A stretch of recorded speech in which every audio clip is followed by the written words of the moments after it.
में Israel, Iran का atom bomb तैयार। बातें और दावे तो बहुत दिनों से हो रहे हैं कि ईरान इजराइल से हमास चीफ इस्माइल हानिया के बदला जरूर लेगा, लेकिन हमास चीफ हानिया की हत्या के 16 दिन बाद भी ईरान ने इजराइल पर एक भी गोली अभी तक नहीं चलाई है। आखिर ईरान इतना ज्यादा वक्त इजराइल पर हमला करने में क्यों लगा रहा है? इस सवाल का एक जवाब ये है कि ईरान इजराइल पर बहुत बड़ा परमाणु हमला करना चाहता है ताकि इजराइल को दोबारा हमला करने का मौका ही ना मिले। ईरान से जुड़े इस सनसनीखेज खबर ने इजराइल के होश उड़ा दिए हैं। प्रधानमंत्री नेतन्याहू से लेकर अमेरिकी राष्ट्रपति बाइडेन तक ईरान की एटमी तैयारी से भौचक्के रह गए हैं। इंटरनेशनल मीडिया में छन छन करा रही खबरों से पता चला है कि ईरान इजराइल पर बड़ा हमला करने से पहले एक जबरदस्त परमाणु धमाका करने जा रहा है ताकि इजराइल और उसके दोस्तों को साफ संदेश दिया जा सके कि अगर ईरान को इजराइल ने दूसरा गाजा बनाने की कोशिश की तो ईरान इजराइल को परमाणु बम की आग में भस्म कर देगा। जरा देखिए ईरान के परमाणु हमले को लेकर क्या तैयारियां चल रही हैं।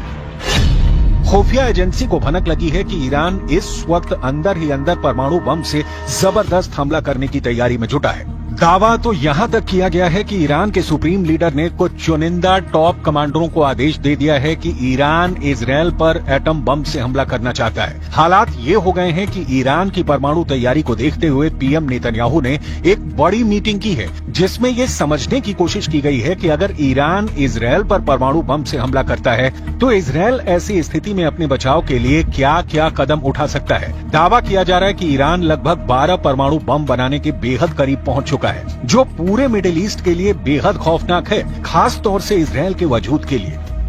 ईरान अपने बेहतरीन ड्रोन और मिसाइलों के लिए मशहूर है। दावा किया जाता है कि ईरान के पास लगभग 48 से ज्यादा ऐसे बंकर हैं जिसमें घातक मिसाइलें मौजूद हैं। दिक्कत यह है कि ईरान से इजराइल के बीच की दूरी 1700 से 2000 किलोमीटर तक है। ऐसे में इजराइल के पास एक ही रास्ता है कि उसे इजराइल पर हमला करने के लिए ऐसी मिसाइलें मिले जो इजराइल को एक ही हमले में दबा करके रख दे। इसी जरूरत को ध्यान में रखकर ईरान ने अभी तक इजराइल पर घातक हमला नहीं किया है, क्योंकि चीन और रूस ने ईरान को बड़े हमला करने से पहले पूरी तैयारी करने को कहा है। खास तौर से ईरान को 2000 किलोमीटर तक मार करने वाली ऐसी मिसाइलों से रूस और चीन लैस करना चाहते हैं जो इजराइल को बचने का मौका ही न दे। यानी ईरान की राजधानी तेहरान से इजराइल के तेल अवीव पर सीधा और बड़ा हमला राष्ट्रपति पुतिन, राष्ट्रपति शी जिनपिंग ईरान के supreme leader Ayatollah Ali Khamenei को साफ संदेश दे चुके हैं कि रूस और चीन आखिरी दम तक ईरान के साथ हैं। खबर है कि रूस ने अपने लड़ाकू परिवहन विमान से दर्जनों परमाणु क्षमता वाली मिसाइलें तेहरान पहुंचा दी हैं। दावा तो यहां तक किया जा रहा है कि अगर तेहरान ने इनमें से एक भी मिसाइल से इजराइल पर हमला किया तो इजराइल का विनाश कोई रोक नहीं सकता है। We are looking on this Iranian network that put a deadly explosive inside Israel, and we will act against the Iranian terror wherever it is. We will not expect, we will not get any Iranian explosive devices here and not do anything. We will act determinedly against the Iranian terror wherever it is. Iran की missile जरूरतों के मद्देनजर उसे रूस ने Iskander मिसाइलें दी है। Iran को इजराइल तक पहुंचने के लिए लगभग 1200 किलोमीटर की मारक क्षमता वाली मिसाइलों की आवश्यकता है, जबकि इस्कंदर सिस्टम की मारक क्षमता 500 किलोमीटर तक है। लेकिन रूस ने ईरान को जो इस्कंदर मिसाइल दी है वो लेटेस्ट वर्जन की है। इजरायली मीडिया के मुताबिक रूस ने ईरान को 1500 किलोमीटर तक हमला करने वाली R-500 क्रूज मिसाइलों के साथ इस्कंदर के सिस्टम दिया है, जो ईरान को जबरदस्त मिसाइल पावर दे रहा है। इस्कंदर के लंबी दूरी तक मार करने वाली परमाणु क्षमता वाली मिसाइल है। इसके अलावा रूस का मरमंग्स BM सिस्टम ईरान को दिया गया है। इजरायली विदेश मंत्री इजराइल काट्ज का साफ कहना है कि ईरान इजराइल पर बहुत बड़े हमले का प्लान बना चुका है। यानी ईरान अब रूसी मिसाइलों से इजराइल पर हमला करने जा रहा है।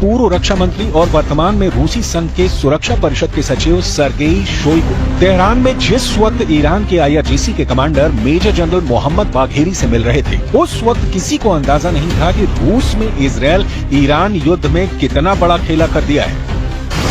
इजरायली मीडिया के दावों के मुताबिक ईरान की राजधानी तेहरान में एक गुप्त मीटिंग हुई है, जिसमें रूस ने तुरंत ही ईरान की सभी मांगे मान ली हैं। दावा किया गया है कि रूस की तरफ से पूर्व रक्षा मंत्री सर्गेई शोइगु ने IRGC के top commander major general Mohammad Bagheri की और उन्हें परमाणु क्षमता वाली मिसाइलें देने का रास्ता साफ कर दिया है। दावा किया जा रहा है कि राष्ट्रपति पुतिन के आदेश के बाद सैन्य परिवहन विमान IL-76 ने रूस से उड़ान भरी, जिसने ईरान के गुप्त ठिकाने पर रूसी इस्कंदर मिसाइलों को ईरान पहुंचा दिया है। इसके अलावा रूस ने ईरान को उपग्रह नेविगेशन सिस्टम मरमंग्स BNEWS भी दिया है। रूस की इस्कंदर परमाणु क्षमता वाली मिसाइल कुछ मिनट में ही तैयार की जा सकती है। इस मिसाइल के मिलने से ईरान अब इजरायल में घुसकर कभी भी इस्कंदर मिसाइल से हमला कर सकता है, जबकि रूस का उपग्रह नेविगेशन सिस्टम मरमंग्स BNEWS ईरान को ऐसी क्षमता देगा कि इजरायल के लड़ाकू जेट और मिसाइलें हमला तक नहीं कर पाएंगी।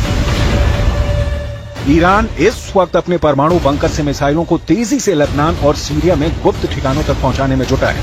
IRGC के टॉप कमांडरों को साफ आदेश है कि कम से कम मूवमेंट की जाए, इजरायल के जासूसी नेटवर्क को चकमा देते हुए मिसाइलों को अड्डों पर पहुंचाया जाए।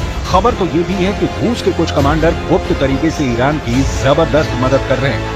इधर supreme leader Ayatollah Ali Khamenei ईरानी अखबार कहान में लेख लिखा है कि पिछली बार ऑपरेशन में ईरान ने इजरायल के सिर्फ कुछ ठिकानों को निशाना बनाया था, लेकिन अब इजरायल के अंदरूनी इलाकों जैसे तेल अवीव और हाइफा रणनीतिक केंद्रों पर हमला होगा।